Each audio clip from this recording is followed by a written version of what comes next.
بسم اللہ الرحمن الرحیم۔ السلام علیکم ناظرین کو ہم اپنے چینل میں خوش آمدید کہتے ہیں۔ دوستو، یہ کہانی ایک 12 سالہ لڑکے کی ہے۔ اس کے والد کی 5 سال پہلے موت ہو گئی تھی۔ اس کے گھر میں 3 لوگ تھے، اس کی ماں، اس کی بڑی بہن اور وہ خود۔ اس لڑکے کا نام ساجد تھا۔ اس لڑکے کا والد پرائیویٹ جاب کرتا تھا۔ انہوں نے سستے وقتوں میں ایک چھوٹا سا 3 منزلہ مکان بنایا تھا۔ ساجد کی والد کی عمر 35 سال تھی کہ وہ اپنی زندگی کی بازی ہار گئے۔ اس کے والد کی موت کے بعد ان کے گھر میں پریشانیاں آنے لگیں۔ ساجد کی ماں کی عمر اس وقت 30 سال تھی۔ کہتے ہیں کہ غریب کا کوئی رشتہ دار اور دوست نہیں ہوتا۔ ساجد کے والد کی وفات پر اس کی کمپنی والوں نے صرف 2 لاکھ کی رقم ان کے گھر والوں کو دی اور پلٹ کر خبر نہ لی، اور یہی حال ان کے رشتہ داروں کا بھی تھا۔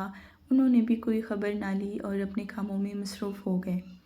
ساجد کی ماں کے کندھوں پر اولاد کا بوجھ تھا۔ اس نے عدت کا عرصہ گھر کے اندر ہی گزارا اور جو رقم ملی تھی اس کو تھوڑا تھوڑا خرچ کرتی رہی۔ کہتے ہیں کہ بھرے ہوئے کنویں بھی خالی ہو جایا کرتے ہیں۔ یہ تو صرف 2 لاکھ تھے جو مشکل سے 10 مہینوں تک کام دیتے رہے اور ختم ہو گئے۔ خرچے تو رکتے نہیں اور پیٹ بھی کھانے کو مانگتا ہے۔ اب خرچوں کے لیے ان کے پاس پیسے نہ تھے اور آمدنی کا کوئی ذریعہ نہ تھا۔ ساجد کی ماں نے کچھ کرنے کی ٹھان لی اور اللہ کا نام لے کر گھر سے باہر نکلی۔ اس کو ایک گھر میں ماسی کا کام ملا اور پھر 2 دن مزید گھروں میں اس کو کام مل گیا۔ تینوں گھروں سے اس کو 12,000 ملتے تھے، جن سے ان کا گھر کا خرچ چلنا مشکل تھا۔ 6,000 تو بچوں کی فیس میں چلی جاتی تھی۔ پیچھے بل وغیرہ دینے کے بعد 3-4 ہزار روپے بچتے تھے۔ یوں مہینے کے آخر میں فاقوں کی نوبت ہی رہتی۔ ساجد اسکول میں بیٹھا اپنی پڑھائی میں گم تھا۔ اس نے 2 دن سے کچھ نہ کھایا اور صرف پانی پر ہی گزارا کر رہا تھا۔ ساجد کا رنگ پیلا پڑ رہا تھا اور اس کی آنکھوں کے سامنے بار بار اندھیرا آ رہا تھا، لیکن پھر بھی وہ پڑھائی کی کوشش کر رہا تھا۔ ساجد کے ٹیچر سر بلال نے جب ساجد کو دیکھا تو وہ بھانپ گئے کہ ساجد کی طبیعت ٹھیک نہیں ہے، اور ساجد کو آواز دی اور اپنے پاس بلایا تو ساجد مشکل سے اپنے آپ کو سنبھال کر کھڑا ہوا اور لڑکھڑاتے قدموں کے ساتھ بلال سر کے پاس پہنچا۔ اس کی ٹانگیں اس کا ساتھ نہیں دے رہی تھیں اور سر بلال کو شک ہو گیا تھا کہ ساجد کا یہ حال کیوں ہے۔ سر بلال نے پوچھا کہ کیا بات ہے، تمہاری طبیعت تو ٹھیک ہے؟ ساجد نے کہا ہاں میں ٹھیک ہوں، لیکن سر بلال نے دوبارہ اس سے کہا کہ وہ ان کو سچ سچ بتائے کہ کیا مسئلہ ہے۔ تو ساجد نے سر بلال کو بتایا کہ ان کے گھر کا راشن، دودھ سب ختم ہو گیا ہے اور اس نے اور اس کے گھر والوں نے 2 دن سے کچھ نہیں کھایا اور اسی وجہ سے اسے چکر آ رہے ہیں۔ سر بلال ساجد کو فوراً اپنے ساتھ لیا اور اس کو پاس بٹھایا اور چوکیدار کو پیسے دے کر بھیجا اور کہا کہ جلدی سے کچھ کھانے کو لے آؤ۔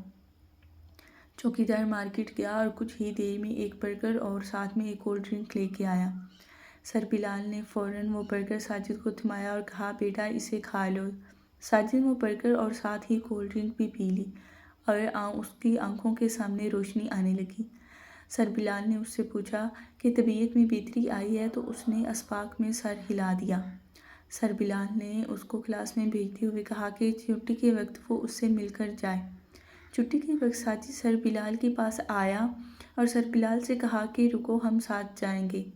سر بلال ساجد کو اپنے ساتھ بائک پر بٹھایا اور وہ بازار چلے گئے۔ وہاں سے انہوں نے آٹے کا ایک تھیلا، چاول، چینی وغیرہ سب خریدا اور پھر ساجد کے گھر پہنچے اور وہ سامان لے کر ان کے کچن میں چھوڑ دیا۔ ساجد کی ماں تھی گھر پہنچی۔ سر بلال نے ساجد سے کہا کہ بیٹا اب تمہیں فکر کرنے کی کوئی ضرورت نہیں، بس تم اپنی تعلیم پر توجہ دو، میں ہر مہینے کی 10 تاریخ تک کھانے کا سامان آپ کو پہنچا دیا کروں گا۔ سر بلال کو پتہ چلا کہ ساجد یتیم ہے تو انہوں نے اس کے اسکول کی فیس بھی معاف کروا دی۔ جب والدہ گھر پہنچی تو راشن دے کر ساجد سے پوچھا کہ یہ سب کہاں سے آیا ہے، تو ساجد نے پوری بات اپنی ماں کو بتا دی اور بتایا کہ سر بلال نے کہا ہے کہ ہر مہینے کی 10 کو راشن اس کے گھر پہنچا دیں گے اور انہوں نے میری فیس بھی معاف کروا دی ہے۔ ماں نے یہ سنا تو وہ رو پڑی اور سر بلال کو ڈھیروں دعائیں دیں۔ سر بلال اب ان کی مدد کرتے تھے، اگرچہ ان کی اپنی تنخواہ اتنی ہی نہیں تھی، لیکن پھر وہ اپنے گھر کے ساتھ ساتھ ساجد کے گھر والوں کی بھی کفالت کر رہے تھے۔ ساجد کی ماں اگلے روز سر بلال کا شکریہ ادا کرنے کے لیے ان کے اسکول گئی تو سر بلال نے ان کو کہا کہ آپ مجھے اپنے بھائیوں کی طرح ہی سمجھیں۔ آپ میری بہن ہیں اور مجھے آپ کی مدد کرنے سے خوشی ہوگی۔ وقت گزر رہا تھا، ساجد اپنی پڑھائی میں اور لگن اور محنت کرنے لگا۔ ساجد جب اسکول کی تعلیم مکمل کی اور پھر وہ وقت بھی آیا کہ ساجد کو بیرون ملک ایک اچھی یونیورسٹی میں اسکالرشپ مل گئی تھی۔ ساجد کی ماں اور بہن بہت خوش تھے۔ ساجد نے کبھی بھی نہیں سوچا تھا کہ وہ کبھی جہاز میں بیٹھے گا اور بیرون ملک جائے گا، لیکن یہ دن اس کی زندگی میں آ چکا تھا۔ یونیورسٹی نے ہی اس کے کھانے پینے اس کے لیے ٹکٹ بھیجا تھا اور اگلے روز ساجد کی فلائٹ تھی۔ ساجد ایئرپورٹ پہنچا اور جب جہاز کی سیٹ پر بیٹھا تو وہ اپنی گزری ہوئی زندگی کے بارے میں سوچنے لگا۔ فلائٹ نے اڑان بھری اور 10 گھنٹے کے سفر کے بعد یورپ پہنچ گیا۔ اگلے ہی روز اس کی کلاسز سٹارٹ ہو گئی تھیں۔ اس کی رہائش، کھانا پینا سب یونیورسٹی کی طرف سے تھا اور اس کو جو الاؤنس ملتے تھے اور وہ ان کو اپنی ماں کی طرف بھیجتا، اور جلدی سے ہی اس نے پارٹ ٹائم جاب بھی سٹارٹ کر دی اور ماں کے لوگوں کو گھروں میں کام کرنے سے منع کر دیا۔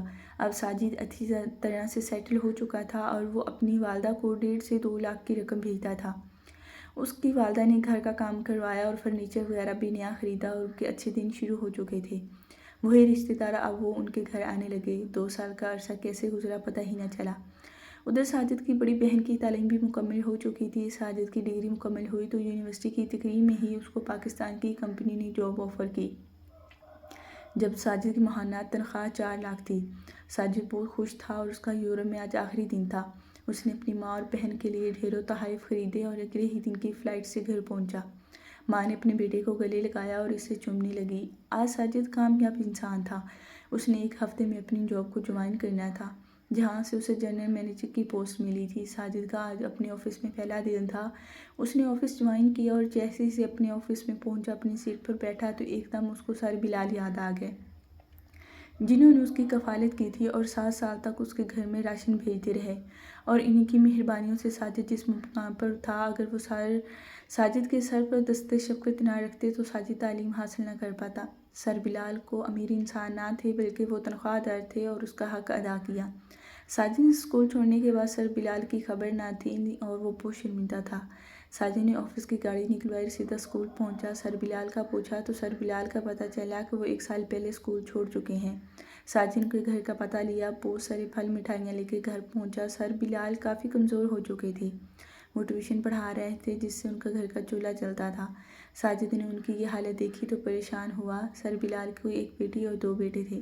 بیٹی گریجویشن، وہ ٹیوشن پڑھانے میں سر بلال کی مدد کرتی اور بیٹے ابھی پڑھ رہے تھے۔ ساجد سر بلال کا علاج کروایا اور ان کے گھر روزانہ کھانے پینے کی اشیاء بھی بھجوانے لگا۔ یوں سر بلال تندرست ہو گئے۔ ساجد کی امی بھی سر بلال کو دیکھنے ان کے گھر گئی تھی۔ ان کو سر بلال کی بیٹی پسند آ گئی اور انہوں نے اس کا رشتہ ساجد کے لیے مانگا تو سر بلال نے خوشی خوشی اپنی بیٹی کا رشتہ ساجد کو دے دیا۔ سر بلال نے اللہ تعالیٰ کا شکر ادا کیا کہ اللہ تعالیٰ نے اس مشکل وقت میں ساجد کو ان کا سہارا بنایا اور نیکی جو انہوں نے سالوں پہلے کی تھی اس کا صلہ ان کو آخری وقت میں ملا۔ دوستو، یہ تھی ہماری آج کی کہانی، نیکی کا صلہ کیسے ملتا ہے۔ آپ کو کیسی لگی کمنٹ میں ضرور بتائیے گا، ویڈیو کو شیئر بھی ضرور کیجیے گا۔ پیارے دوستوں، ہم امید کرتے ہیں کہ آپ کو ہماری آج کی ویڈیو ضرور پسند آئی ہوگی۔ اگر آپ ہماری آج کی ویڈیو کو پسند آئی ہے تو سب سے پہلے اس ویڈیو کو لائک کریں، ہمارے چینل کو سبسکرائب ضرور کر لیں اور ساتھ ہی لگے گھنٹی کے بٹن کو بھی کلک کریں تاکہ آپ کو ہماری آنے والی مزید ویڈیوز کا نوٹیفیکیشن ملتا رہے۔ اللہ تعالیٰ آپ کو اپنے حفظ و امان میں رکھے، آمین ثم آمین۔